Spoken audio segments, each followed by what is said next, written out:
당장 나가서 사내를 하나 끌고 와라. 혼례청 마당이 얼어붙었습니다. 해가 중천을 넘기도록 신랑이 나타나지 않았습니다. 기러기를 올릴 나무 안상은 진작 놓였고 초래상 위 밤과 대추는 햇볕에 말라 쪼그라드는데 그 앞에 서야 할 사내가 끝내 오지 않은 것이지요. 수십 명 하객이 지켜보는 가운데 이진사는 목소리를 죽이지도 못하고 하인 둘을 앞에 세워 그 말을 내뱉었습니다. 아무나 좋다. 길에서 지나가는 놈이라도 끌고 와. 두 다리 성하고 숨 붙어 있는 사내면 된다. 얼굴이 시뻘겋게 달아오른 채 내지른 소리였습니다. 하객 가운데 누군가가 헛웃음을 흘렸고 안채 쪽에서는 여인네들의 한숨이 겹쳐 들렸습니다. 그러나 이진사는 돌아보지 않았습니다. 3년을 공들여 맺은 혼처에서 신랑이 도망쳤다는 꼴을 수십 명 하객 앞에서 그대로 드러낼 수는 없었던 것이지요. 체면이 사람을 삼킬 때가 있습니다. 이날이 바로 그런 날이었습니다. 안채에서는 혼례복을 갖춰 입은 분이가 고개를 숙인 채 앉아 있었습니다. 족두리 아래로 땀이 흘렀지만 손끝 하나 움직이지 못했지요. 바깥 마당의 웅성거림이 무슨 뜻인지 18난 처자가 모를 리 없었습니다. 아침까지만 해도 비단 소매를 매만지며 설레던 가슴이 해가 기운 지금은 돌덩이처럼 무거웠습니다. 그때 대문 밖에서 소란이 일었습니다. 끌려 들어온 사내는 등에 지게를 진 채 나무찜 냄새를 풍기고 있었습니다. 맨상투에 때 묻은 중치막 하나 걸쳤을 뿐 갓도 없고 신이라곤 해진 집신 한 켤레가 전부였지요. 하객들 사이로 웃음이 터졌습니다. 코를 찡긋거리는 이도 있었고 대놓고 고개를 돌리는 이도 있었습니다. 그런데 이상한 일이었습니다. 끌려온 나무꾼은 놀라지도 버둥거리지도 않았습니다. 지게를 마당 한편에 내려놓더니 두 발을 가지런히 모으고 섰습니다. 그 눈이 초래상 위를 천천히 훑었습니다. 기러기를 살피고 촛불을 살피고 밤과 대추가 놓인 자리를 가만히 읽었지요. 그것이 무엇을 보는 눈인지 곁에 선 하인도 알 수 없었습니다. 이진사가 다그쳤습니다. 혼례를 치를 테냐 말 테냐. 나무꾼이 고개를 들었습니다. 그리고 아무런 값도 부르지 않은 채 짧게 한마디만 했습니다. 상을 물려놓으셨으니 제가 서지요. 마당의 웃음이 멈췄습니다. 끌려온 사내의 입에서 나올 말이 아니었습니다. 값을 부르지도 겁을 먹지도 사정을 묻지도 않았습니다. 마치 이 자리에 서는 것이 처음부터 정해져 있었던 양 그 목소리에는 기이한 고요함이 실려 있었지요. 하객 가운데 눈치 빠른 자가 고개를 갸웃거렸지만 아무도 그 고요함의 정체를 짚어내지 못한 채 혼례는 그대로 시작되었습니다. 빌려 입힌 혼례복이 어깨에서 흘러내렸고 사모간대 대신 얹힌 낡은 갓은 크기가 맞지 않아 한쪽으로 기울어져 있었습니다. 하객들의 시선에는 여전히 조롱이 남아 있었지요. 신부가 사내 앞에 섰을 때 고개 숙인 눈으로 가장 먼저 본 것은 사내의 손이었습니다. 나무를 패고 짐을 저갈라진 손등, 그 위로 흙이 박혀 있었습니다. 그런데 그 거친 손이 초래상 위 표주박을 드는 모양새가 어찌된 일인지 흐트러짐이 없었습니다. 떨림도 없고 망설임도 없었지요. 양반과 도련님도 혼례 자리에서는 손이 떨리는 법인데 길에서 끌려온 사내의 손이 오히려 고요했습니다. 아무도 몰랐습니다. 이 사내가 왜 값을 부르지 않았는지, 초래상을 살피던 그 눈이 무엇을 읽고 있었는지, 그리고 체면 때문에 아무나 데려오라 소리친 그 한마디가 훗날 이 집안에 무엇을 불러들이게 될지를. 오늘 이 이야기를 듣고 계신 곳을 댓글로 남겨주세요. 그 자리에 행복이 오길 남인 PD가 따뜻한 마음으로 바라겠습니다. 구독, 좋아요 부탁드립니다. 혼례가 끝났습니다. 하객들은 술상을 받으며 저마다 한마디씩 보탰지만 그 말들 가운데 축하는 없었습니다. 저 꼴을 보게 지게꾼을 사위로 앉혔으니 이진사 얼굴에 뭐가 남겠나. 목소리를 낮춘다고 낮춘 것이 대청 끝까지 들렸고 이진사는 술잔을 들어 입에 대기만 할 뿐 넘기지 못했습니다.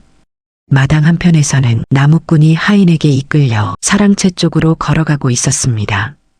빌려 입힌 홀레복이 어깨에서 흘러내렸고 사모간대 대신 얹힌 낡은 갓은 크기가 맞지 않아 한쪽으로 기울어져 있었습니다. 그 뒷모습을 바라보던 하객 하나가 소리 죽여 웃었지요. 저것이 신랑이라니. 그 웃음이 채 사라지기 전에 안채에서는 분이가 홀레복을 벗지도 못한 채 자리에 앉아 있었습니다. 시중드는 여종이 족두리를 벗겨주려 하자 손을 내저었습니다. 벗으면 끝이 아니라 시작이었습니다. 오늘 밤 이름도 모르는 사내와 한 방에 들어야 했습니다. 어머니가 들어왔습니다. 한참을 말없이 있다가 낮은 목소리로 한마디만 했습니다. 내 아버지를 탓하지 마라. 저희도 지금 속이 타서 저러는 것이다. 분이는 고개를 들지 않았습니다. 탓할 힘조차 남아있지 않았습니다. 아침까지만 해도 비단 홀레복을 매만지며 설레던 가슴이 해가 넘어간 지금은 돌덩이처럼 무거웠습니다. 김진사댁 도련님은 글을 잘 읽고 얼굴이 훤하다 하여 아버지가 3년을 공들여 맺은 혼처였습니다. 그 사내가 오지 않았습니다. 왜 오지 않았는지 아직 아무도 모릅니다. 대신 온 것은 길에서 끌려온 나무꾼이었지요. 첫날 밤 방에 들었을 때 분이는 방 한쪽 구석에 몸을 붙이고 고개를 숙인 채 숨소리마저 죽이고 있었습니다.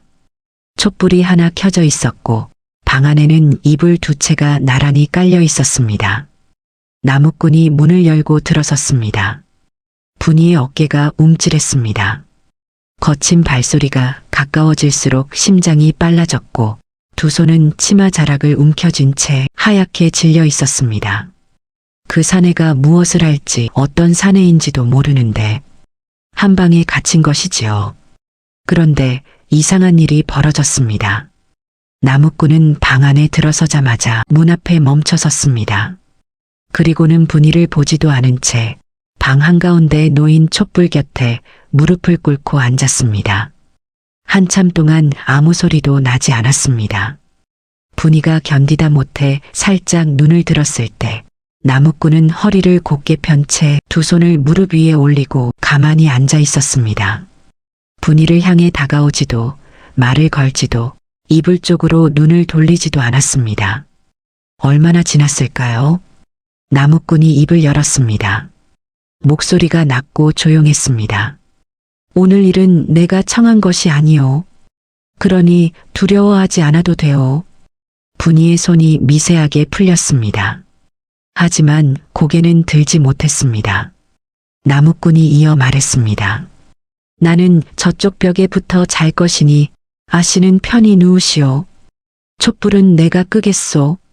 그 말을 마친 뒤 사내는 정말로 맞은편 벽 쪽으로 가서 이불 한 채를 끌어당겨 눕더니 등을 돌렸습니다.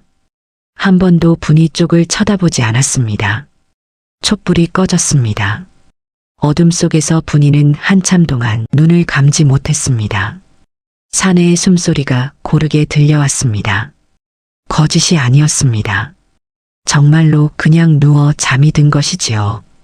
끌려온 주제에 값을 부르지 않았고 첫날 밤에 손끝 하나 대지 않았습니다. 길에서 주워온 사내가 할 수 있는 행동이 아니었습니다. 분이의 가슴 속에 이상한 것이 스며들었습니다.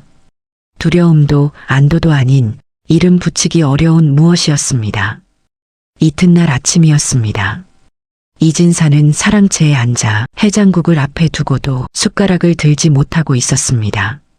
간밤에 한숨도 자지 못한 기색이 얼굴에 그대로 남아 있었지요.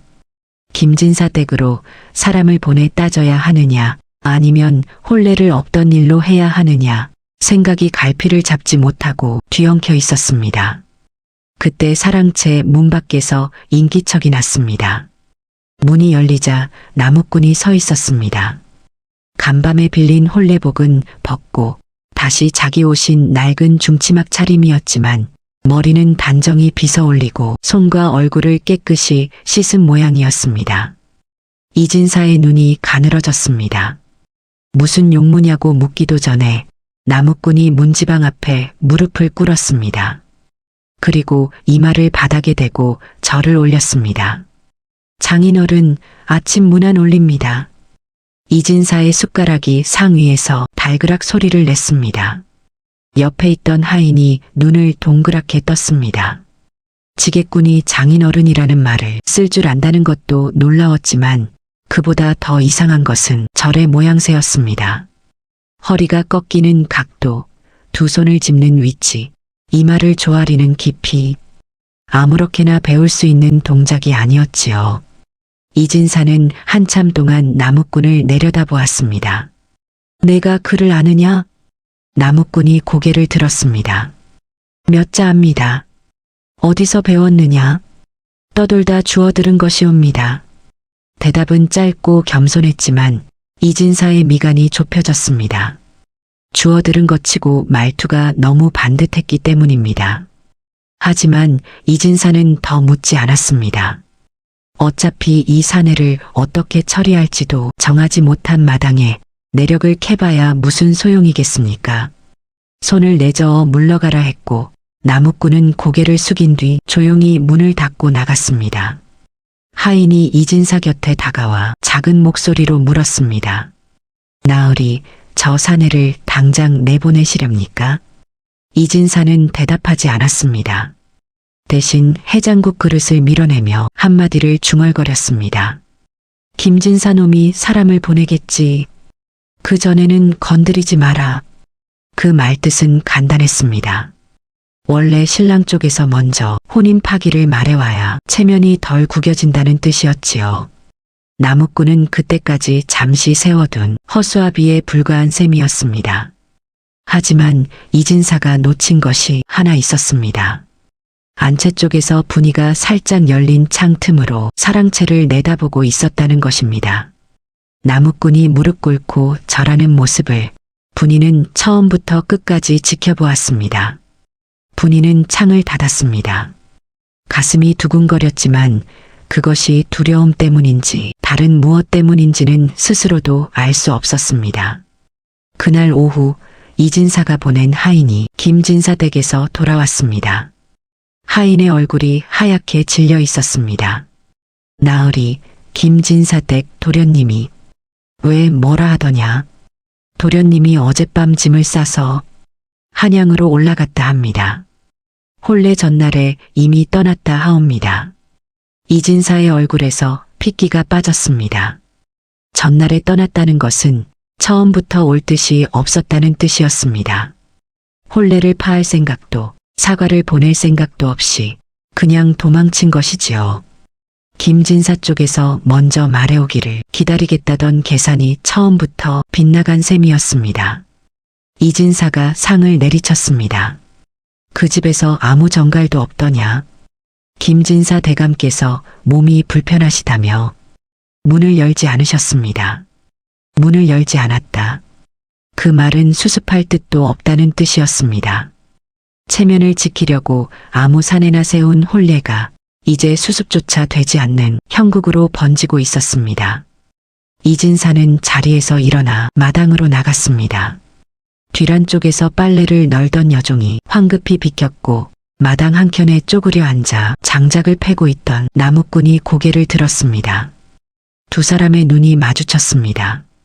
이진사의 눈에 나무꾼은 아직 허수아비였습니다.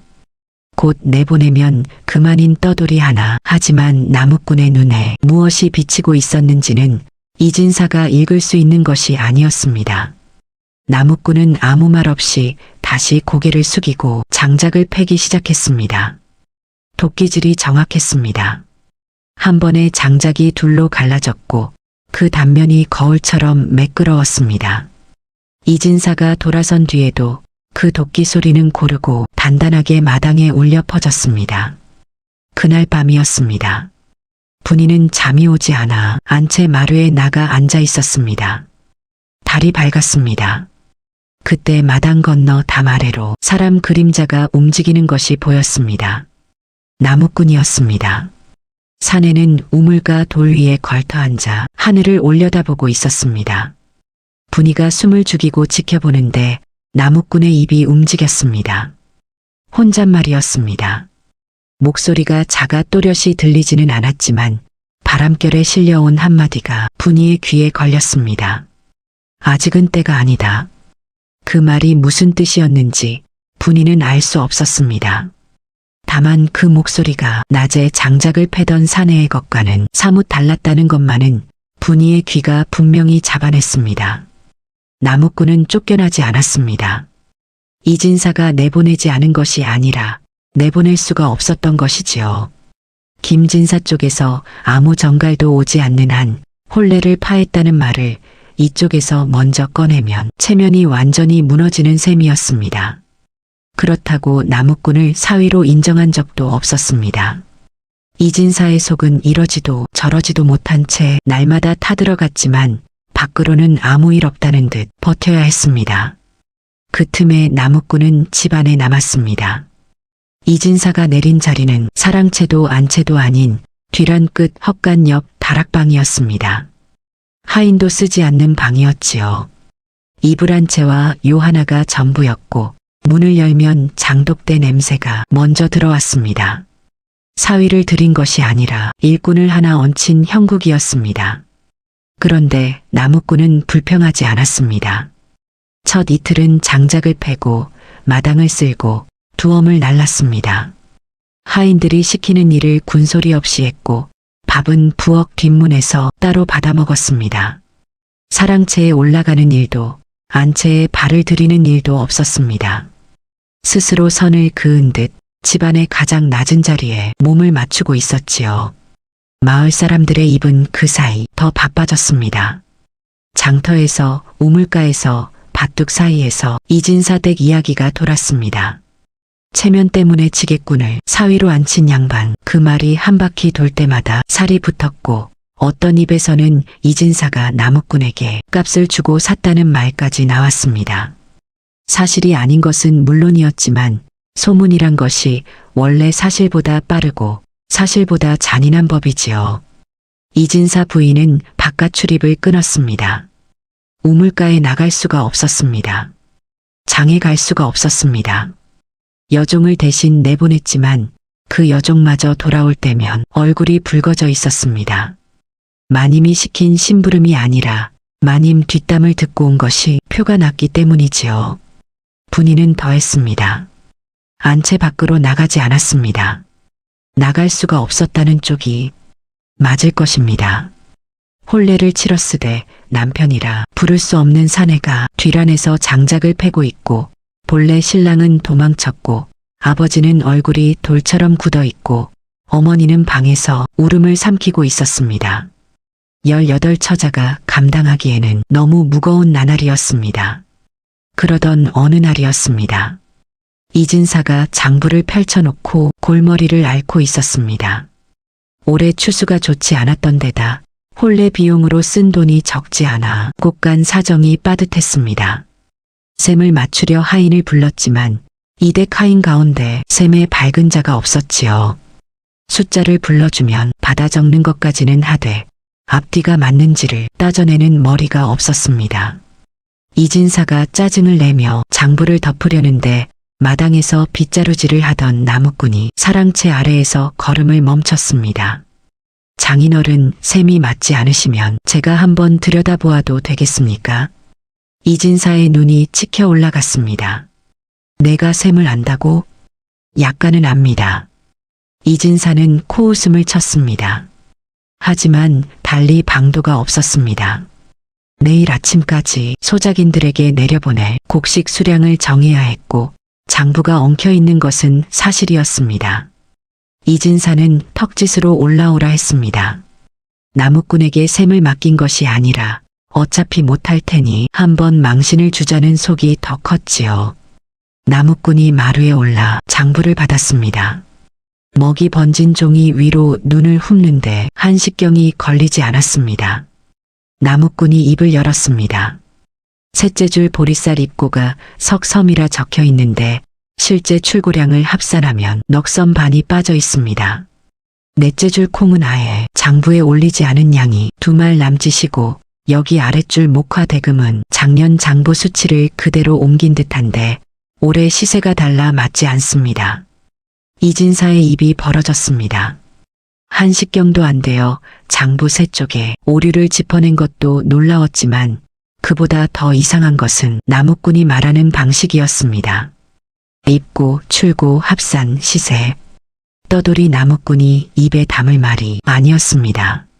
장사치도 아니고 아전도 아닌 사내가 장부를 읽는 눈이 이렇게 빠를 수가 있겠습니까? 이진사는 장부를 도로 빼앗았습니다. 됐다 가서 마당이나 쓸어라. 나무꾼은 한마디도 보태지 않고 마루에서 내려갔습니다. 고개를 숙인 채 다시 빗자루를 잡았고 마당 위로 쓱쓱 소리가 이어졌습니다. 이진사는 장부를 다시 펼쳤습니다. 나무꾼이 짚어준 셋째 줄을 확인했습니다. 맞았습니다. 넷째 줄도 확인했습니다. 그것도 맞았습니다. 목화 대금도 다시 따져보니 작년 수치가 그대로 옮겨져 있었습니다. 이진사의 미간이 깊게 접혔습니다. 장부를 덮으며 한참을 앉아 있었지만 나무꾼에게 다시 묻지는 않았습니다. 묻고 싶지 않았던 것이지요. 길에서 끌어다 세운 사내가 자기보다 셈이 밝다는 사실을 이 양반은 인정할 수가 없었습니다. 하지만 그 장면을 본 사람이 또 있었습니다. 안채와 사랑채 사이 좁은 복도, 빨래를 안고 지나가던 분이가 발을 멈추고 서 있었습니다. 나무꾼이 장부를 읽는 동안 분이는 빨랫감을 가슴에 안은 채 한 발자국도 움직이지 못했습니다. 셈을 아는 나무꾼, 절을 할 줄 아는 나무꾼, 첫날 밤에 손끝 하나 대지 않은 나무꾼, 그리고 밤마다 달을 보며 아직은 때가 아니다라고 중얼거리는 나무꾼. 분이의 머릿속에서 조각들이 흩어진 채 맴돌았지만 아직 어떤 그림도 만들지 못했습니다. 그로부터 며칠 뒤 또 한 가지 일이 벌어졌습니다. 이진사 부인이 며칠째 기침을 하다 자리에 눕게 되었습니다. 한의원에 사람을 보내려 했지만 가까운 읍내 의원이 출타 중이라 돌아오려면 닷새는 걸린다 했습니다. 부인의 기침은 점점 심해졌고 밤이면 가래가 목을 막아 잠을 이루지 못했습니다. 이튿날 아침 부엌 앞에 작은 사기 그릇 하나가 놓여 있었습니다. 여종이 그릇을 열어보니 짙은 갈색물이 담겨 있었습니다. 냄새를 맡자 도라지와 생강, 그리고 한 가지 더 알 수 없는 풀냄새가 섞여 있었지요. 이게 뭐냐, 누가 놓은 게냐? 아무도 대답하지 않았습니다. 다만 뒤란 쪽에서 나무꾼이 아궁이에 불을 지피고 있었고 그 곁에 약초줄기 몇 개가 남아 있었습니다. 여종이 이진사에게 알렸습니다. 이진사는 미간을 좁혔지만 의원이 없는 형편에 달리 도리가 없었습니다. 결국 부인에게 먹였고 이틀을 더 다려 먹인 뒤 기침이 눈에 띄게 잦아들었습니다. 이진사 부인이 여종을 불렀습니다. 그 약을 누가 다린 것이냐? 뒤란에 그 사내인 듯합니다, 마님. 부인의 눈이 잠시 멈췄습니다. 고개를 돌려 창 너머 뒤란을 바라보았지만 나무꾼은 보이지 않았습니다. 장작더미 옆에 빈 사기 그릇만 엎어져 있었지요. 부인은 아무 말도 하지 않았습니다. 다만 그날 저녁 나무꾼의 밥상에 반찬이 한 가지 더 올랐습니다. 부엌 뒷문이 아니라 처음으로 마루 끝자리에 상이 놓였습니다. 여종이 따로 말하지 않았지만 나무꾼은 그 자리에 앉아 조용히 밥을 먹었습니다. 분이가 그 장면을 보았습니다. 마루 끝에 홀로 앉아 밥을 먹는 사내의 등이 보였고 그 옆에 놓인 빈 약그릇이 보였습니다. 분이는 방으로 돌아가 문을 닫았지만 한참 뒤에 다시 문을 열고 마루 쪽을 내다보았습니다. 나무꾼은 이미 자리를 떠난 뒤였고 상만 깨끗이 비워져 있었습니다. 그 무렵이었습니다. 마을 장터에서 일이 하나 더 벌어졌습니다. 이진사 댁 하인이 장에 심부름을 갔다가 나무꾼에게 짐을 들고 따라오라 시켰습니다. 나무꾼은 지게에 소금 포대와 곡식 자루를 지고 장터 한복판을 지나가게 되었지요. 하인은 앞서 걸으며 나무꾼을 부리는 신용을 했습니다. 이진사댁 사위라는 자가 지게를 지고 장터를 걸으니 구경거리가 되지 않을 수 없었습니다. 저게 이진사댁 신랑이라며 신랑이 지게꾼이라 볼수록 기막히네. 나무꾼은 아무런 내색 없이 걸었습니다. 고개를 숙이지도 치켜들지도 않았습니다. 조롱이 귀에 닿지 않는 듯 걸음이 흔들리지 않았지요. 그때였습니다. 장터 끝자락 포목점 앞에서 나무꾼의 발이 멈췄습니다. 지게를 진 채로 고개를 살짝 돌렸는데 포목점 처마 아래에 한 사내가 서 있었습니다. 갓을 눌러쓰고 도포자락이 깔끔한 것이 이 고을 사람이 아닌 듯 보였습니다. 나무꾼과 그 사내의 눈이 마주쳤습니다. 한숨, 두숨, 짧은 순간이었지만 둘 사이에 무엇인가가 오간 듯 했습니다. 그 사내가 먼저 고개를 미세하게 끄덕였고 나무꾼은 아무 표정 없이 시선을 돌려 다시 걷기 시작했습니다. 하인은 아무것도 눈치채지 못했습니다. 장터에 아무도 그 순간을 보지 못했지요. 보았다 해도 지게꾼이 누군가와 눈이 마주친 것쯤으로 여기고 지나쳤을 것입니다. 하지만 그 짧은 눈빛이 무엇이었는지 훗날 이 마을은 알게 됩니다. 그날 저녁 이진사 댁에 정갈이 왔습니다. 김진사 쪽에서 보낸 심부름꾼이었습니다. 보름 넘게 문을 닫고 있던 김진사 댁에서 처음으로 사람을 보낸 것이지요. 이진사는 가슴이 뛰었습니다. 드디어 혼인 파기 이야기가 나오거나 최소한 사과의 말이라도 올 것이라 기대했습니다. 심부름꾼이 내민 서찰을 펼쳤습니다. 이진사의 얼굴이 굳었습니다. 서찰에는 혼인 파기도 사과도 적혀 있지 않았습니다. 대신 이런 내용이 담겨 있었지요. 이진사 댁에서 우리 아들의 혼수 비용으로 미리 보내온 전담 문서를 돌려달라. 이진사의 손이 떨렸습니다. 혼수 비용이라니, 전담 문서라니, 그런 것은 보낸 적도 받은 적도 없었습니다.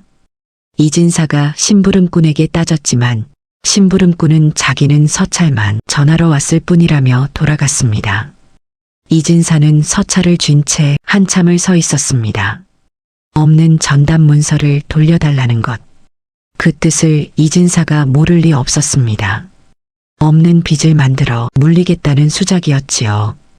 김진사 쪽이 혼례 파기의 잘못을 덮고 되레 이진사 댁에 빚을 씌우려는 것이었습니다. 이진사의 다리에서 힘이 빠졌습니다. 체면을 지키려고 아무 사내나 세운 혼례가 이제는 체면이 아니라 전답까지 빼앗길 수 있는 함정으로 바뀌고 있었습니다. 그 서찰 소식이 안채까지 번지는 데는 하룻밤이면 충분했습니다. 분이의 어머니가 울었고 분이는 어머니 곁에 앉아 등을 쓸어주며 입술을 깨물었습니다. 뒤란 다락방에서는 불빛 하나 없이 조용했습니다.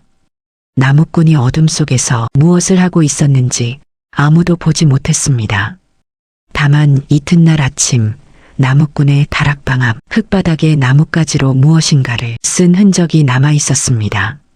날이 밝기 전에 발로 밟아 지운 듯 했지만 한 글자가 완전히 지워지지 않은 채 남아 있었지요. 분이가 빨래를 들고 뒤란을 지나다 그것을 보았습니다. 흙 위에 희미하게 남은 글자 하나, 그 필체가 장부를 읽던 나무꾼의 손에서 나올 수 있는 것인지 분이는 알 수 없었습니다. 다만 그 글자의 결이 아버지 서재에 걸린 글씨와 견줄 만큼 단정하다는 것만은 눈이 아니라 가슴으로 느꼈습니다. 분이는 그 자리에 한참을 서 있었습니다. 이 사내는 대체 누구인가? 그 물음이 가슴에 박힌 채 쉬이 빠지지 않았습니다. 김진사가 움직였습니다. 서찰 하나로 끝날 일이 아니었던 것이지요. 혼례 후 한 달이 채 되지 않아 이 고을 관하에 소장 한 장이 올라갔습니다. 김진사 명의로 올린 그 소장에는 이진사가 혼례를 빌미로 김진사 댁에 전담 문서 3장을 가로챘다는 내용이 적혀 있었습니다. 이진사가 그 소식을 들은 것은 관아 아전이 직접 찾아온 날이었습니다. 이진사 어른, 김진사 댁에서 소장을 올렸는데 관에서 양쪽 말씀을 들어보겠다 하옵니다. 보름 뒤 관아 출두를 청하옵니다. 이진사는 서 있던 자리에서 그대로 주저앉았습니다. 전담 문서를 가로챘다니 본 적도 만진 적도 없는 문서를 가로챘다니 없는 것을 있다 하고 주지 않은 것을 받았다 하는 수작이었습니다. 그러나 김진사 쪽이 관아에 먼저 소장을 올렸다는 것 자체가 이진사에게는 치명적이었지요. 이 고을에서 김진사의 위세는 이진사와 비교할 바가 아니었습니다. 김진사 집안은 3대째 이 고을에 뿌리를 내린 토호였고 관아 아정 가운데 김진사 댁과 인연이 없는 자가 드물었습니다. 소장을 받는 관리도 심리를 여는 관리도 김진사의 말에 무게를 실어줄 사람이었습니다. 반면 이진사는 10여 년 전 낙향에 온 중소 양반에 불과했고 관아에 힘을 쓸 줄도 쓸 곳도 없었습니다. 이진사가 사랑채에서 장부를 뒤졌습니다. 혼례 전후로 김진사 댁과 주고받은 것이 무엇이었는지 확인하려 했지만 이 댁 장부는 애초에 엉성했습니다. 셈이 맞지 않는 것은 이미 나무꾼이 짚어준 바 있었지요. 이진사가 김진사 측 주장을 반박하려 해도 자기 쪽 기록이 허술하니 맞서 싸울 무기가 없는 형국이었습니다. 이진사 부인이 사랑채로 올라왔습니다. 기침은 나았지만 얼굴빛이 며칠 사이에 몰라보게 어두워져 있었습니다. 영감, 어찌하실 작정이시오? 어찌하긴 관아에 가서 없는 것은 없다고 말해야지. 없다는 것을 무엇으로 밝히시렵니까? 이진사가 대답하지 못했습니다. 부인의 말이 정확했기 때문이지요. 없는 것을 없다고 증명하는 일은 있는 것을 있다고 증명하는 일보다 훨씬 어려운 법이었습니다. 더구나 김진사 쪽에서 문서를 만들어내밀면 이진사가 그것이 가짜라는 것을 입증해야 하는 처지에 놓이게 됩니다. 부인이 돌아간 뒤 이진사는 사랑채에 혼자 앉아 머리를 쥐어뜯었습니다. 그때 마루 아래에서 목소리가 들렸습니다. 장인어른, 나무꾼이었습니다. 장작을 패다 말고 온 듯 손에 땀내가 배어 있었고 중치막 소매를 걷어올린 팔뚝에 나무찐이 묻어 있었습니다. 이진사의 눈이 날카로워졌습니다. 또 무슨 소리를 하려고? 소장 이야기를 들었습니다. 내가 알 바 아니다. 한 가지만 여쭙겠습니다. 이진사가 짜증을 삼키지 못한 채 턱을 들었습니다. 말해보라는 뜻이었지요. 나무꾼이 물었습니다. 김진사 댁에서 전담 문서를 보냈다고 주장하는 날짜가 언제입니까? 이진사가 멈칫했습니다. 소장 내용을 아전에게 전해 듣기만 했지 날짜까지 확인하지는 못한 상태였습니다. 아전이 보름 뒤 출두를 청한 것이면 그 전에 소장 사본을 받으실 수 있을 것입니다. 사본을 받으시거든 날짜를 먼저 보십시오. 나무꾼이 한 발 가까이 다가서며 목소리를 낮췄습니다. 만약 그 문서를 보냈다는 날짜가 혼례 전이라면 혼례를 앞두고 전답을 넘기는 양반은 없습니다. 혼례 후라면 김진사 도련님이 혼례에 오지 않은 마당에 전답을 보낼 까닭이 없지요. 어느 쪽이든 날짜가 맞지 않으면 문서가 거짓이라는 단서가 됩니다. 이진사의 눈이 미세하게 흔들렸습니다. 틀린 말이 아니었습니다. 아니, 틀린 말이 아닌 정도가 아니라 이진사 자신도 떠올리지 못한 대목을 나무꾼이 먼저 짚어낸 것이지요. 하지만 이진사는 끄덕이지 않았습니다. 대신 손을 내저으며 말했습니다. 됐다 가서 할 일이나 해라. 나무꾼은 더 말하지 않았습니다. 고개를 숙이고 마루에서 물러났습니다. 돌아서는 발걸음이 느리지도 빠르지도 않았고 마당을 건너가는 동안 한 번도 뒤를 돌아보지 않았습니다. 이진사는 빈 마루를 한참 내려다보았습니다. 인정하기 싫었지만 그 사내의 말이 머릿속에서 떠나지 않았습니다.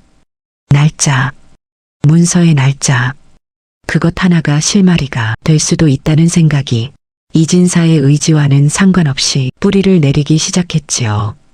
그날 오후 분이에게도 변화가 찾아왔습니다. 빨래를 마치고 뒤란을 지나가는데 나무꾼이 우물가에서 손을 씻고 있었습니다. 분이는 평소처럼 고개를 숙이고 지나가려 했습니다. 한 달 동안 이 사내와 말 한마디 나눈 적이 없었습니다. 같은 지붕 아래 살되 남보다 먼 사이, 혼례를 치렀으되 부부가 아닌 사이, 그 어색함을 분이는 침묵으로 버텨온 것이지요. 그런데 그날은 발이 멈춰졌습니다. 나무꾼이 손을 씻는 동안 소매가 거쳐 올라간 팔뚝 안쪽에 흉터가 하나 더 보였기 때문입니다. 손등의 것과는 다른 자리, 다른 모양이었습니다. 팔뚝 안쪽을 가로지르는 가늘고 긴 선이 하나. 저것은 나뭇가지에 긁혀서 생기는 상처가 아니었습니다. 분이의 입이 먼저 움직였습니다. 그 상처는 무엇이옵니까? 말을 꺼내고 나서야 놀랐습니다. 자기가 이 사내에게 말을 걸었다는 사실에 스스로 놀란 것이지요. 나무꾼이 고개를 돌렸습니다. 분이와 눈이 마주쳤고 분이는 반사적으로 시선을 내렸습니다. 잠시 침묵이 흘렀습니다. 나무꾼이 소매를 내리며 조용히 말했습니다. 오래된 것이오 신경 쓰지 않아도 돼요. 그 목소리가 부드러웠습니다. 불쾌해하지도 경계하지도 않는 어조였지요. 분이는 고개를 숙인 채 한마디를 더했습니다. 어머니 약 고마웠습니다. 나무꾼의 손이 잠깐 멈췄습니다. 그리고 짧게 대답했습니다. 기침이 나으셨다니 다행이요. 그것이 전부였습니다. 나무꾼은 다시 손을 씻었고 분이는 빨랫감을 안은 채 안채로 돌아갔습니다. 10마디도 되지 않는 짧은 말이었지만 한 달 만에 처음 나눈 대화였습니다. 분이는 방에 돌아와 문을 닫고 한참을 앉아 있었습니다. 오래된 것이요. 그 한마디가 귓전에 남았습니다. 오래된 상처라면 이 사내가 나무꾼이 되기 전이 것이라는 뜻이었지요. 칼에 베인 듯한 손등의 흉터, 팔뚝 안쪽에 가늘고 긴 선, 절을 할 줄 알고 샘에 밟고 약초를 다루며 밤마다 아직은 때가 아니다라고 중얼거리는 사내. 아직은 때가 아니다. 그 말을 분이는 혼례 첫날 밤에 들었습니다. 한 달이 지난 지금도 그 뜻을 알지 못했지만 한 가지는 점점 또렷해지고 있었습니다. 이 사내가 그저 길에서 끌려온 떠돌이가 아니라는 것.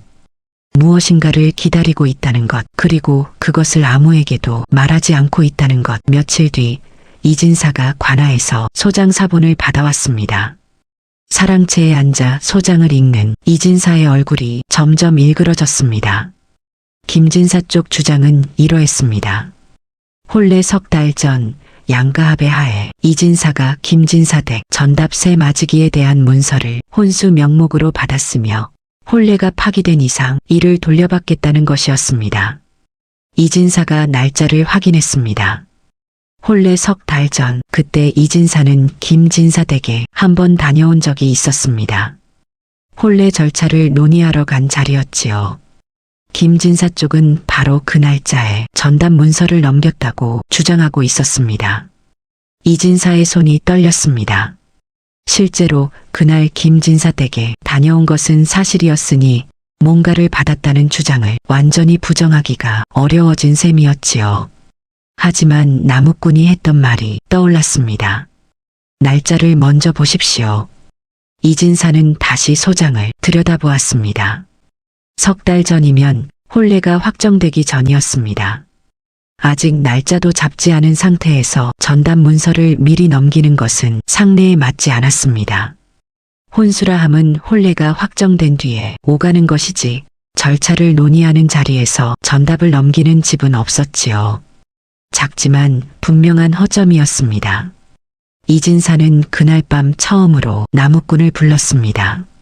사랑채가 아니라 뒤란 다락방 앞에 직접 가서 문 밖에 서서 한마디를 건넸습니다. 내 말대로 날짜가 맞지 않더라. 나무꾼이 문을 열었습니다. 어둠 속에서 사내의 눈이 조용히 빛났습니다. 그러면 장인어른 한 가지 더 확인하실 것이 있습니다. 뭐냐? 그 전담 문서에 도장이 찍혀 있을 것입니다. 이진사의 눈이 커졌습니다.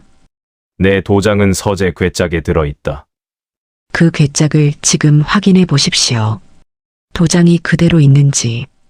이진사는 발걸음을 돌려 서재로 갔습니다. 괴짝을 열었습니다. 도장은 있었습니다.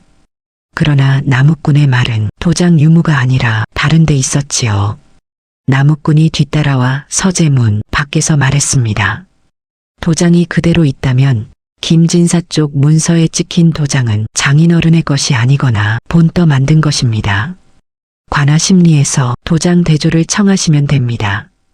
이진사가 도장을 쥔 손에 힘이 들어갔습니다.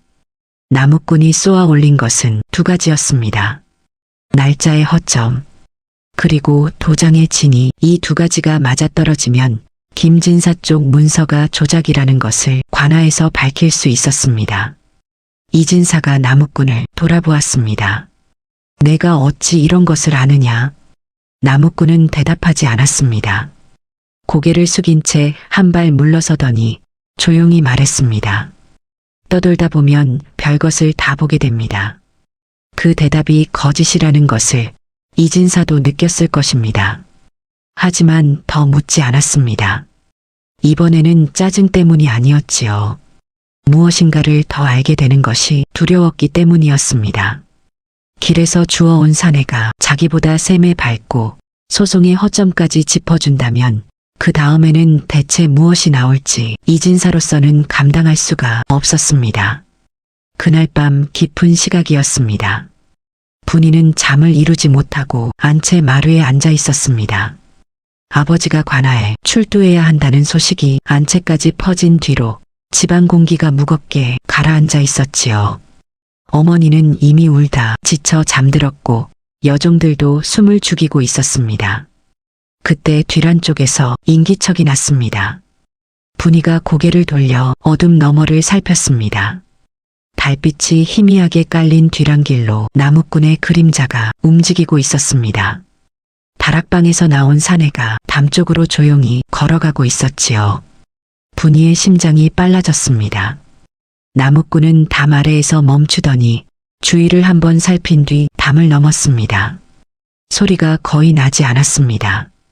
몸이 담 위를 넘는 동작이 가볍고 익숙했습니다. 나무를 패고 지게를 지던 사내의 움직임이 아니었습니다. 분이는 자리에서 일어섰습니다. 따라가야 하나 말아야 하나 마음이 오갔지만 발이 먼저 움직였습니다. 안채에서 뒤란으로, 뒤란에서 담 아래까지 다가갔을 때 나무꾼은 이미 사라진 뒤였습니다.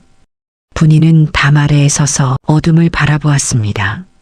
밤마다 달을 보던 사내가 오늘은 달을 등지고 어딘가로 사라졌습니다. 그 발걸음이 어디로 향하는지, 그곳에서 무엇을 하는지 분이는 알 수 없었습니다. 다만 한 가지 가슴 속에서 점점 커지는 것이 있었습니다. 이 사내가 도망치는 것이 아니라 어딘가를 향해 가고 있다는 느낌, 그리고 그 길의 끝에 무엇인가가 있다는 예감이었지요. 새벽녘이었습니다. 분이가 깜빡 잠이 든 사이 뒤란에서 미세한 발소리가 났습니다. 눈을 떴을 때 창 너머 하늘이 아직 어두웠고 뒤란 다락방 쪽으로 사람 그림자가 스며들듯 돌아오는 것이 보였습니다. 나무꾼이 돌아온 것이었습니다. 사내의 품 안에 무엇인가가 들려 있었습니다. 종이를 둘둘 말아 천으로 감싼 듯한 것이 품속에서 살짝 비쳐 보였지만 다락방 문이 닫히면서 더 이상 보이지 않았습니다. 분이는 이불을 끌어당기며 눈을 감았습니다. 잠이 올 리 없었지요.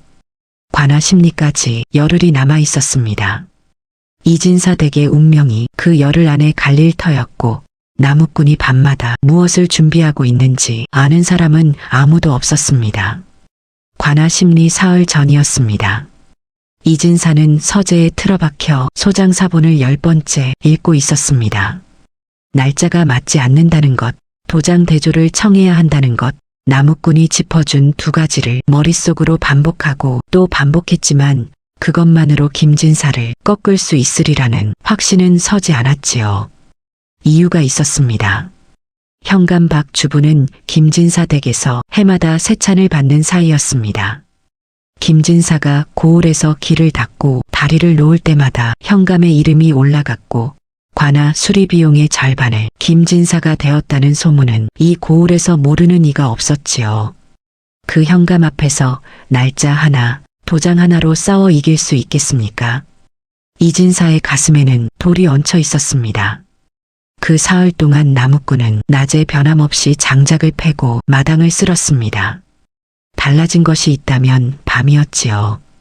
분이가 지켜본 바로는 나무꾼은 사흘 내리담을 넘어 나갔다. 새벽녘에 돌아왔습니다. 돌아올 때마다 품속이 전보다 두툼해 보였고 다락방 문이 닫히면 더 이상 아무 소리도 나지 않았습니다. 셋째 날 새벽 분이는 더 참지 못했습니다. 나무꾼이 담을 넘어 돌아오는 것을 확인한 뒤 뒤란 다락방 앞까지 걸어갔습니다. 심장이 목까지 올라와 뛰고 있었지만 발은 멈추지 않았지요. 다락방 문 앞에 섰을 때 안에서 종이 넘기는 소리가 들렸습니다. 분이가 문을 두드렸습니다. 소리가 멈췄습니다. 잠시 뒤 문이 열렸고 나무꾼이 서 있었습니다. 촛불을 등 뒤에 둔 탓에 얼굴은 어둠 속이었지만 분이를 보고 놀란 기색이 역력했습니다. 아씨, 이 밤에 어인일이요. 분이는 고개를 숙이지 않았습니다. 처음이었지요. 이 사내 앞에서 고개를 들고 눈을 마주한 것이 매일 밤 어디를 다녀오시는 겁니까? 나무꾼이 대답하지 않았습니다. 아버지가 관아에 끌려나가게 되었습니다. 이 집이 무너질 수도 있습니다. 분이의 목소리가 떨렸지만 또렷했습니다. 당신이 무엇을 알고 무엇을 하고 있는지 나는 알 권리가 있습니다. 비록 그날 억지로 치른 혼례였지만 당신은 지금 이 지붕 아래 있는 사람이니까요. 나무꾼의 눈이 흔들렸습니다. 한참 동안 침묵이 이어졌습니다. 밖에서 벌레 소리만 길게 울었지요. 나무꾼이 천천히 몸을 옆으로 비켜 방안을 보여주었습니다. 좁은 다락방 바닥에 종이 여러 장이 펼쳐져 있었습니다. 먹으로 빼곡히 적힌 글씨, 그리고 그 위에 올려놓은 인장 자국을 탁본한 듯한 종이가 서너 장. 분이의 눈이 커졌습니다. 이것은 김진사 댁이 이 고을에서 만든 가짜 문서가 이번이 처음이 아니오. 나무꾼의 목소리가 낮았지만 무게가 달랐습니다. 장작을 패며 몇 자 압니다 하던 그 목소리가 아니었지요. 3년 전 이 고을 서쪽 박씨 문중에서도 같은 일을 당했소. 전담 문서를 위조해 빼앗았는데 그때도 날짜를 교묘하게 맞추고 도장을 본떠 찍었소. 박씨 문중은 증거를 대지 못해 전답을 잃었소. 그 기록이 남아있소. 박씨 문중의 원정서 사본, 그리고 그때 위조에 쓰인 도장의 탁본이요. 내가 이것을 가지고 있소. 나무꾼이 바닥에 놓인 종이 한 장을 들어 보였습니다. 3년 전 박씨 문중이 관아에 올렸다가 기각된 원정서의 사본이었습니다. 그 옆에 놓인 탁본에는 박씨 문중의 도장과 그 도장을 본떠 만든 가짜 도장에 인형이 나란히 찍혀 있었지요. 김진사 쪽이 도장을 본뜨는 수법이 같소? 3년 전이나 지금이나 같은 사람이 만든 것이요. 이 탁본과 이번 문서의 도장을 나란히 놓으면 같은 손에서 나온 위조라는 것이 드러나오. 분이의 손이 떨렸습니다. 이걸 아버지께 보이셔야 합니다. 나무꾼이 고개를 저었습니다. 장인어른께 보여드려도 관아까지 가져갈 수 있을지 모르겠소. 김진사 쪽에서 미리 손을 쓰면 이 종이가 심리장까지 닿지 못할 수도 있소. 그러면 어떻게 하실 작정입니까? 나무꾼이 분이를 바라보았습니다. 내가 직접 가지고 가겠소. 분이의 눈에 물기가 어렸습니다. 왜인지 모르겠지만 이 사내가 그 말을 하는 순간 가슴 안쪽이 뜨거워졌습니다. 길에서 끌려와 헛간 옆 다락에서 밥을 먹고 하인 취급을 받으며 장작을 패던 사내가 이 집안을 위해 밤마다 담을 넘고 있었다는 것이지요. 분이가 물었습니다. 목소리가 거의 속삭임에 가까웠습니다. 당신은 대체 누구입니까? 나무꾼이 입을 열었다가 다물었습니다. 그리고 한참 뒤에 짧게만 말했습니다. 그것은 모든 일이 끝난 뒤에 말씀드리겠소. 분이는 더 묻지 않았습니다. 다만 돌아서기 전에 한마디만 했지요. 내일 관아에서 무사히 돌아오십시오. 분이가 고개를 숙였습니다. 분이가 안채로 돌아간 뒤 다락방 촛불이 꺼졌습니다. 관아 심리 당일이 밝았습니다. 이진사는 갓을 쓰고 도포를 갖춰 입었지만 얼굴이 사흘은 더 늙어 보였습니다. 걸음이 무거웠지요. 부인이 대문까지 따라 나와 소매를 잡았다 놓았고 분이는 안채창 너머로 아버지의 뒷모습을 지켜보았습니다. 나무꾼은 보이지 않았습니다. 새벽에 다락방을 나선 뒤 아무도 사내를 보지 못했지요. 이진사는 나무꾼이 떠난 줄 알았을 것입니다. 어차피 남의 집 송사에 끼어들 까닭이 없는 사내이니 관아 출두 전에 주랭랑을 놓은 것이라 생각해도 이상할 것이 없었습니다. 관아 동원은 아침부터 사람이 몰려 있었습니다. 이진사 댁 송사 소문이 마을에 퍼진 탓이었지요.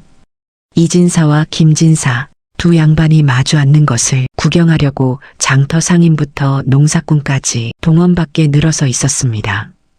김진사가 먼저 와 있었습니다. 50이 넘은 나이에 몸이 넉넉하고 얼굴에 기름기가 돌았습니다.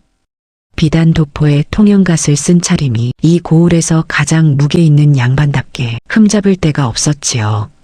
옆에 아전 출신 참모를 하나 대동했고 서류를 담은 보자기가 상위에 가지런히 놓여 있었습니다. 이진사가 동원에 들어섰을 때 김진사는 돌아보지도 않았습니다. 현감 박 주부가 자리에 올라 심리를 시작했습니다. 김진사 측 소장 내용을 밝히시오. 김진사 쪽 참모가 일어나 말을 시작했습니다. 혼례 석 달 전 이진사에게 전담 문서 3장을 혼수 명목으로 넘겼으며 혼례가 파기된 이상 돌려받아야 마땅하다는 내용이었습니다. 그리고 보자기를 풀어 문서 3장을 꺼내 상위에 올렸지요. 현감이 문서를 살폈습니다. 고개를 끄덕이며 이진사를 보았습니다. 이진사, 이 문서에 할 말이 있소? 이진사가 일어섰습니다. 목소리가 떨렸지만 참았습니다. 대감, 저 문서는 거짓이옵니다. 저는 김진사 댁에서 전담 문서를 받은 적이 없습니다. 받지 않았다는 증거가 있소? 그 문서의 날짜를 보아주십시오. 혼례 석 달 전이면 아직 혼례 날짜도 잡지 않은 때입니다. 절차도 정해지지 않은 자리에서 전담 문서를 넘기는 것은 상례에 맞지 않습니다. 현감의 눈이 잠깐 멈췄지만 곧 김진사 쪽을 돌아보았습니다. 김진사 참모가 바로 받았지요. 양가가 이미 혼인에 합의한 상태였으므로 혼례 날짜 확정 전이라도 혼수를 미리 보내는 것이 불가한 일은 아닙니다. 현감이 고개를 끄덕였습니다. 이진사의 주장이 상례에 맞지 않는다는 지적은 타당했지만 불가능한 일은 아니라는 반론에 현감이 무게를 실어준 것이지요. 이진사가 이를 악물었습니다. 그러면 도장을 대조해 주십시오. 저 문서에 찍힌 제 도장이 진짜인지 제 도장과 맞대어 보면 알 수 있습니다. 이진사가 품에서 자기 도장을 꺼내 상위에 올렸습니다. 현감이 아전에게 눈짓했고 아전이 문서 위의 도장과 이진사의 도장을 나란히 놓고 들여다보았습니다. 동원안이 잠시 조용해졌습니다. 아전이 고개를 들었습니다. 대감, 두 도장의 인형이 동일해 보입니다. 이진사의 얼굴에서 핏기가 빠졌습니다. 동일하다. 그 말은 김진사 쪽이 도장을 본뜰 때 정교하게 만들었다는 뜻이기도 했지만 관아의 눈으로 보기에는 이진사가 직접 찍은 것과 다름없다는 뜻이기도 했지요. 이진사가 준비한 2가지 무기가 모두 꺾인 셈이었습니다. 김진사가 처음으로 입을 열었습니다.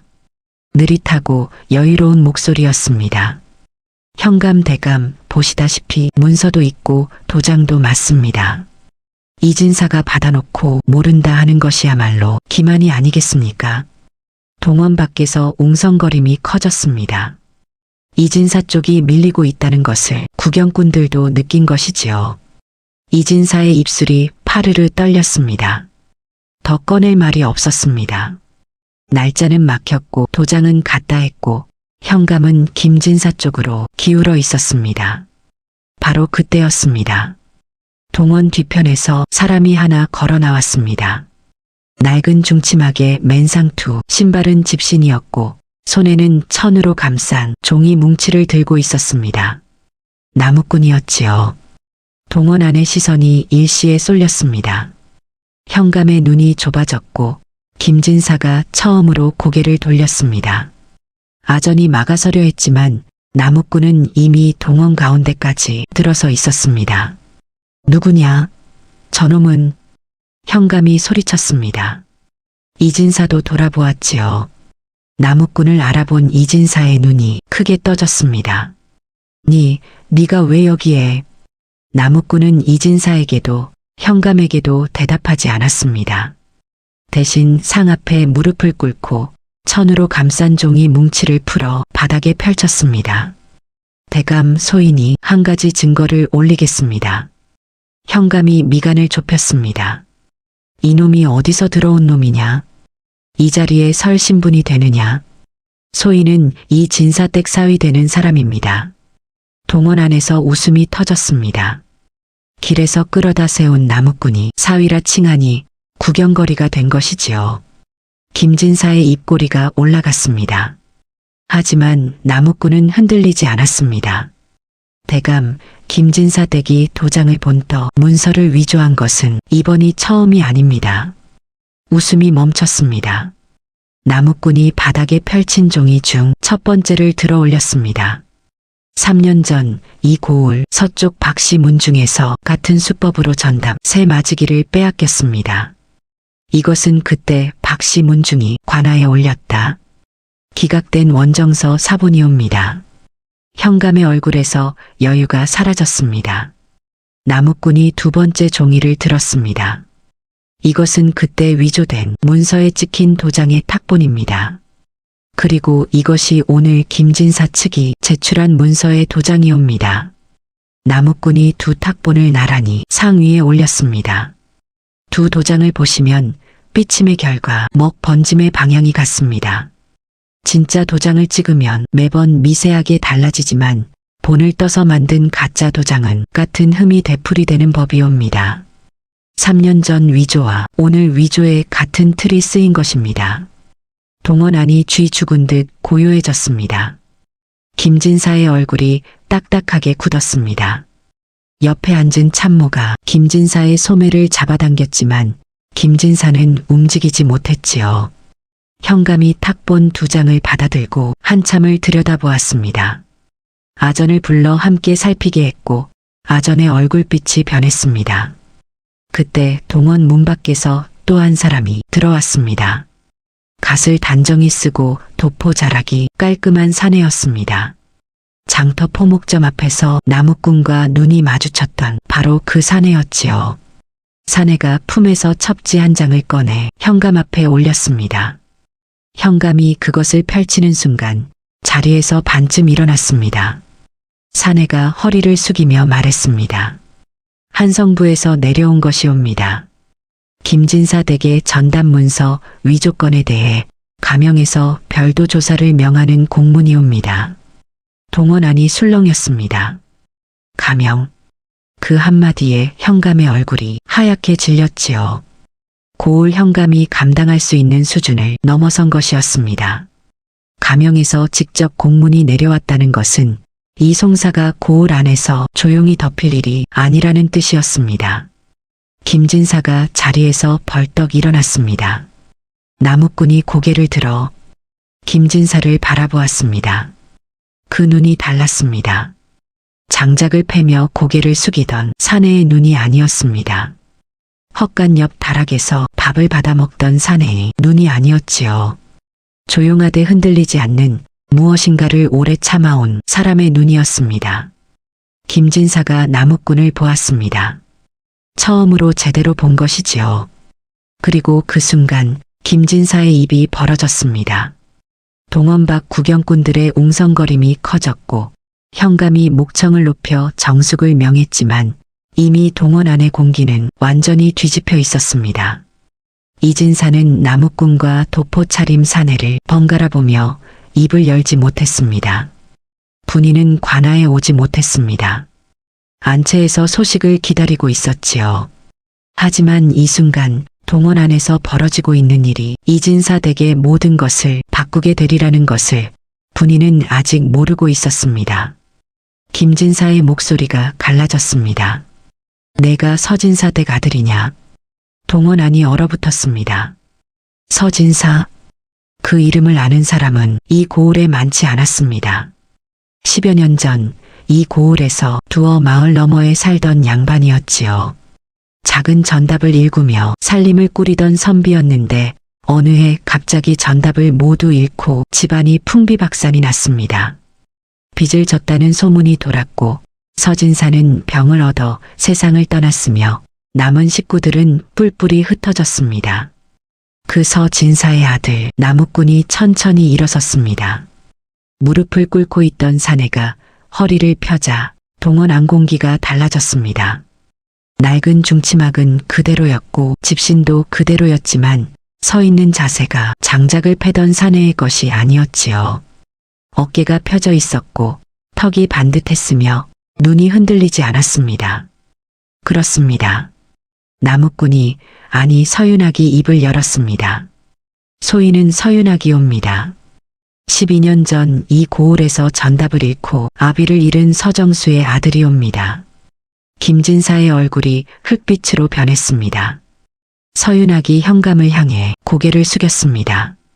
대감 소인의 아비 서정수는 12년 전 김진사에게 전답 문서를 위조당해 논반 6마지기를 빼앗겼습니다. 아비는 관아에 원정서를 올렸으나 기각되었고 전답을 잃은 뒤 병을 얻어 이태 만에 세상을 떠났습니다. 동원 안에서 숨소리가 끊겼습니다. 소인은 그때 11살이었습니다. 서윤학의 목소리는 담담했습니다. 떨리지 않았지요. 오래 참아온 사람의 목소리였습니다. 울먹이지 않되 그 안에 12년의 무게가 실려 있었습니다. 아비가 돌아가신 뒤 소인은 어미와 누이를 데리고 고을을 떠났습니다. 이곳에서는 더 살 수가 없었습니다. 김진사의 힘이 닿지 않는 곳을 찾아 떠돌았습니다. 산에서 나무를 하고 남의 집 품을 팔고 장터에서 짐을 날랐습니다. 서윤학이 자기 손등을 내려다보았습니다. 나무에 패이고 흙에 갈라진 그 손이었지요. 하지만 아비가 남긴 글을 버리지 않았습니다. 밤이면 읽었고 셈을 익혔고 약초를 배웠습니다. 아비가 살아계실 때 가르쳐 주신 것들을 하나도 놓지 않았습니다. 그 한마디에 앞서 벌어졌던 일들이 하나씩 제자리를 찾아갔습니다. 장부를 한 식경 만에 읽어낸 눈, 그것은 선비의 아들이 밤마다 글을 놓지 않은 세월이었지요. 이진사 부인의 기침을 고친 약, 그것은 떠돌며 산과 들에서 풀을 뜯어 익힌 손이었습니다. 초래상 위 표주박을 들던 흐트러짐 없는 손놀림, 그것은 양반가에서 어린 시절 배운 예법이 몸에 남아 있었던 것이지요. 그리고 이마를 바닥에 대고 올리던 무난 인사의 깊이, 그 절의 모양새가 범상치 않다고 하인이 눈을 동그랗게 뜨던 그 아침, 모든 것이 이어졌습니다. 서윤학이 이어 말했습니다. 소인이 12년을 버틴 것은 하나 때문이었습니다. 아비에게 벌어진 일이 다른 집에 또 벌어지는 것을 막고 김진사가 저지른 일의 증거를 모으는 것이었습니다. 서윤학이 바닥에 펼쳐놓은 종이들을 가리켰습니다. 3년 전 박씨 문중의 원정서 사본은 박씨 문중 어른을 찾아가 수소문하여 얻었습니다. 도장 탁본은 위조된 문서를 보관하고 있던 박씨 문중의 종손에게서 받았습니다. 그리고 소인의 아비가 당했던 12년 전 문서의 도장 탁본은 아비가 돌아가시기 전에 직접 떠서 소인에게 남긴 것이옵니다. 서윤학이 품속에서 종이 한 장을 더 꺼냈습니다. 누렇게 바랜 종이였습니다.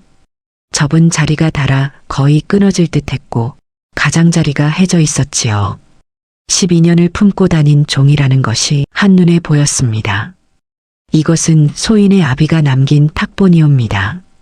여기 찍힌 가짜 도장의 흠결이 3년 전 박씨 문중 것과 같고 오늘 김진사가 올린 문서의 것과도 같습니다. 같은 틀에서 나온 위조이옵니다. 서윤학이 3장의 탁본을 나란히 상 위에 올렸습니다. 12년 전 것, 3년 전 것, 그리고 오늘 것. 현감이 3장을 나란히 놓고 들여다보았습니다. 아전이 옆에서 함께 살폈습니다. 동원 안의 숨소리만 들렸지요. 아전이 고개를 들었습니다. 이번에는 아까와 표정이 달랐습니다.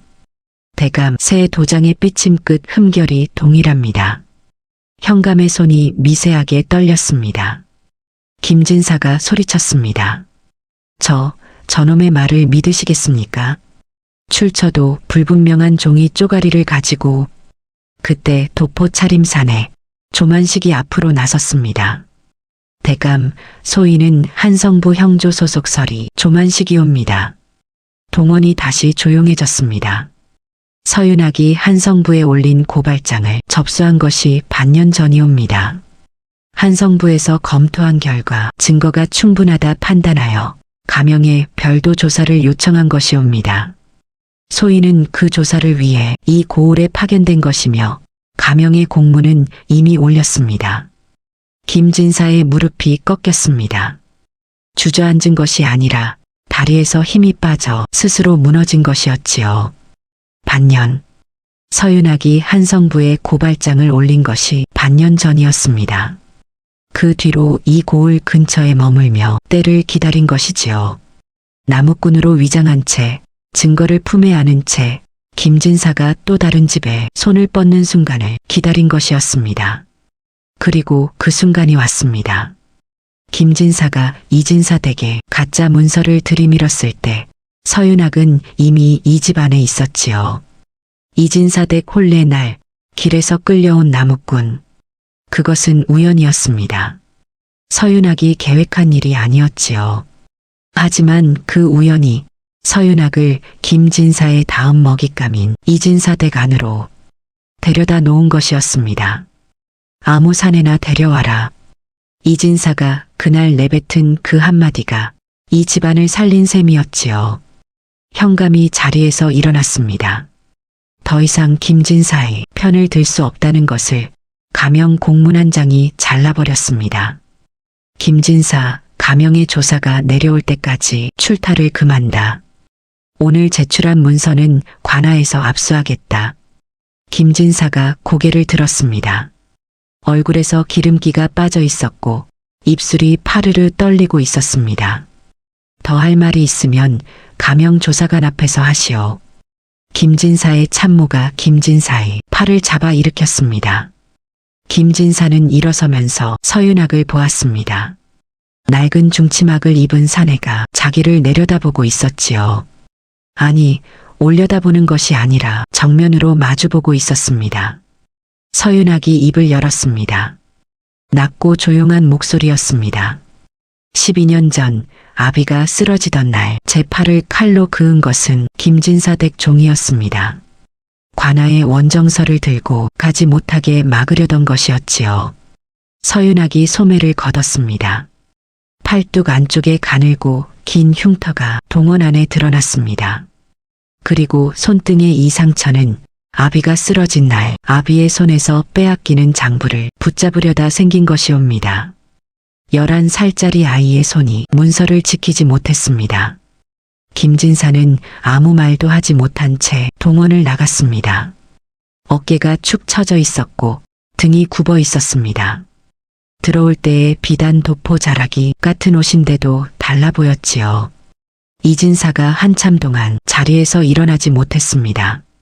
이 사내가 자기 사위라는 것을, 이 사내가 길에서 끌려온 떠돌이가 아니라 12년을 버티며 증거를 모은 선비의 아들이라는 것을 이진사는 그제야 알았습니다. 장작을 패고 마당을 쓸고 헛간 옆 다락에서 밥을 먹던 그 사내가 자기 집안을 무너뜨릴 뻔한 위조를 막아낸 것이지요. 이진사의 입에서 말이 나오지 않았습니다. 서윤학이 이진사 앞에 무릎을 꿇었습니다. 장인어른, 불효한 사위가 늦었습니다. 이진사의 눈에서 물이 흘렀습니다. 입술을 깨물었지만 소용이 없었지요. 한마디도 하지 못한 채 이진사는 고개를 돌려 한참 동안 동원 기둥만 바라보았습니다. 그날 저녁 이진사 댁 대문이 열렸습니다. 관아에서 돌아온 이진사가 마당 한가운데 서서 집안 식구와 하인들을 모두 불러 세웠습니다. 부인이 나왔고 분이가 나왔고 여종과 하인들이 줄을 섰지요. 이진사가 입을 열었습니다. 목소리가 갈라져 있었지만 또렷했습니다. 오늘부터 이 사람은 이 집의 사위다. 나무꾼 차림 그대로인 서윤학이 이진사 옆에 서 있었습니다. 이진사가 서윤학의 어깨를 한번 짚었습니다. 그 손이 떨리고 있었지요. 하인들의 눈이 동그래졌습니다. 분이의 눈에 물기가 차올랐지만 울지 않았습니다. 대신 작게 아주 작게 고개를 끄덕였습니다. 그것이 분이가 할 수 있는 전부였지요. 한 달이 넘도록 이 사내가 누구인지 몰랐고 묻지 못했고 다만 창 너머로 지켜보기만 했던 날들이 한꺼번에 밀려왔습니다. 서윤학도 고개를 끄덕였습니다. 그것으로 충분했지요. 며칠 뒤 가명에서 조사관이 내려왔습니다. 김진사 댁에 대한 조사가 시작되었고 12년간의 전답 위조가 하나하나 드러났습니다. 서진사 댁, 박씨 문중, 그리고 이진사 댁까지 3건의 문서 위조가 같은 수법으로 이루어졌다는 것이 확인되었지요. 김진사는 관직 삭탈과 전답 환수, 그리고 유배형을 받았습니다. 김진사 아들이 혼례 전날 도망친 까닭도 밝혀졌습니다. 아들은 아비의 악행을 알고 있었지요. 이진사 댁과 혼례를 맺은 것이 정을 주려는 것이 아니라 혼수를 빌미로 또 한 집안에 전답을 노리려는 수작이라는 것을 뒤늦게 알았던 것입니다. 차마 그 혼례의 얼굴을 내밀 수가 없어 짐을 싸 한양으로 올라간 것이었지요. 제 아비의 짓을 막을 힘은 없었으되 최소한 그 자리에 서지는 않겠다는 것이 아들이 할 수 있는 유일한 저항이었습니다. 서윤학의 아비 서정수가 빼앗겼던 전답 6마지기도 돌아왔습니다. 서윤학은 그 소식을 들은 날 뒤란 우물가에 홀로 앉아 한참을 하늘을 올려다보았습니다. 울지 않았습니다. 다만 12년 전 아비가 남긴 누런 탁본 종이를 무릎 위에 펼쳐놓고 손가락으로 아비의 글씨를 천천히 따라갔지요. 분이가 뒤란으로 나왔습니다. 손에 사발 하나를 들고 있었습니다. 물이었습니다. 뜨거운 것도 차가운 것도 아닌 미지근한 우물물한 사발이었지요. 분이가 서윤학 옆에 사발을 내려놓았습니다. 서윤학이 고개를 돌렸습니다. 고맙소. 분이가 서윤학의 손을 보았습니다. 나무에 패이고 흙에 갈라지고 칼에 베이고 장부에 긁힌 그 손이 탁본 위 아비의 글씨를 어루만지고 있었습니다. 분이가 말했습니다. 목소리가 조용했지만 처음으로 떨리지 않았지요. 서방님. 서윤학의 손이 멈췄습니다. 분이가 그 호칭을 입에 올린 것은 그날이 처음이었습니다. 이제 때가 된 것이지요. 서윤학이 분이를 바라보았습니다. 한참을 보다가 천천히 고개를 끄덕였습니다. 훗날 사람들은 이 일을 두고 이렇게 말했습니다. 이 진사댁 혼례 날 신랑이 오지 않아 길에서 끌어다 세운 나무꾼이 있었는데 그 나무꾼이 집안을 살리고 고을의 악인을 꺾었다고 체면 때문에 아무 사내나 데려오라 소리친 그 한마디가 12년을 참고 버틴 사내를 이 집 안으로 불러들인 셈이었다고 아무도 몰랐지요. 그날 지게를 내려놓고 초래상을 가만히 살피던 그 눈이 그토록 오랜 세월의 무게를 품고 있었다는 것을 이진사댁 뒤란 우물가에는 그 뒤로도 오래도록 사람이 앉아 있었습니다. 나란히 둘이었지요. 저녁이면 그 자리에 앉아 하늘을 보았고 사이에는 늘 사발 하나가 놓여 있었습니다. 그 사발의 물이 식을 무렵이면 둘은 일어나 안으로 들어갔고 뒤란에는 우물물 소리만 고요히 남았습니다.